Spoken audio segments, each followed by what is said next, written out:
Assalamualaikum. Munculnya Ahok dukungan full ke Ganjar, apalagi orasi politiknya kemarin setelah mundur dari Pertamina, bikin kejutan ke semua banyak pihak. Apalagi saat berkata soal pernyataan kita pilih presiden yang bisa kerja. Ya, memang kita harus pilih presiden yang bisa kerja, karena ini ngurusi ratusan juta orang. Apalagi saat dia menyenggol, ibaratnya ya, repot kan jadinya nanti. Memang sih pernyataan dia itu benar. Apalagi misal presiden yang sukanya main perintah saja. Bisa itu dipastikan kinerjanya untuk sekelas penguasa negara yang bersih ratusan juta orang sama sekali enggak lah gitu loh. Perlu presiden yang bisa akselerasi ke sana kemari, bahkan 24 jam bisa pindah-pindah tempat secara gesit. Soalnya ini negara kepulauan. Yang paling mengagetkan saat Ahok bicara, Gibran apa bisa kerja? Apalagi ditambah memang Jokowi bisa kerja. Wow.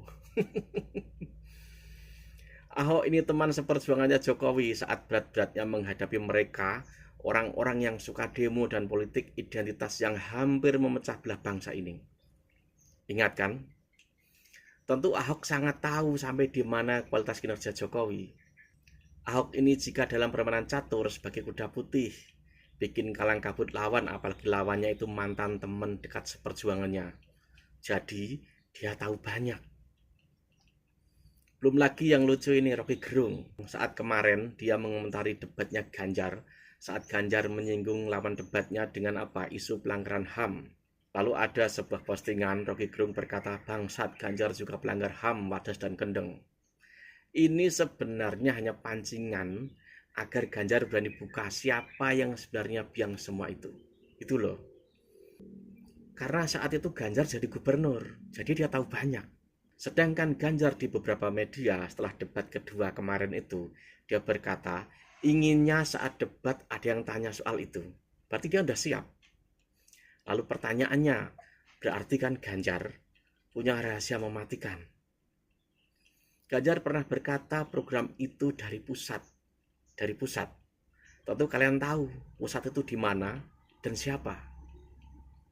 Nah, sampai debat capres terakhir kemarin, gak ada satupun lawan atau pertanyaan panelis yang senggol hal itu. Mungkin jika itu disenggol, Ganjar akan membuka segalanya, membuka sebenarnya siapa dalangnya yang punya kemampuan agar dirinya itu mengurusi masalah itu. Ibaratnya, jika hutan sudah terlanjur terbakar, baru Ganjar diminta untuk memadamkan. Karena dia gubernur, padahal itu bukan ulahnya Ganjar. Kan jelas program dari pusat. Coba deh pikir sendiri, pasti tahu. Ya kalau dilihat-lihat ya sama saja, Ganjar ini ditumbalkan loh. Dan yang baru saat TKN Prabowo Gibran beri keterangan soal Ahok. Jika TKN-nya sampai buat pernyataan berarti munculnya Ahok, bikin mereka kedodoran dan resah. Tapi nggak tahu kenapa saya lihat kok gimana ya. Kok mirip-mirip zaman seperti dulu loh, Kadrun dan Cebong. Itu di masa lalu gitu loh. Karena apa? Yang bicara ini juga salah satunya Habibur Rahman. Kalian lihat begitu enggak?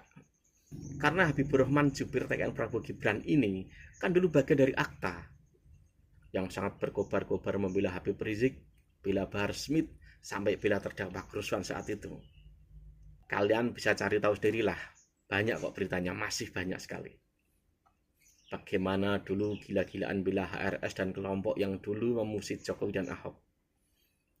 Tapi sudahlah, kita lupakan itu, cukup jadi acuan pertimbangan untuk memilih. Saat ini pasti ada pihak yang mulai mencari-cari kelemahan Ahok.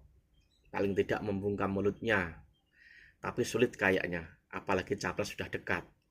Mulutnya Ahok mungkin terlalu jujur, maka bikin pedas dan banyak orang sadar. Saat dia bicara, pasti punya data dan mengalaminya sendiri. Di antara kita semua itu suka yang jujur, tapi jika menekuk ego kepentingan kita, justru kita tolak loh. Jalan satu-satunya diam dan selami deh. Oh, dia itu yang mengalami, berarti benar. Apalagi dia ini orang yang jujur. Jangan banyak alergi dengan orang jujur. Padahal orang jujurlah yang meluruskan segala kemunafikan dan pembodohan yang bersarang di kepala dan mata kita.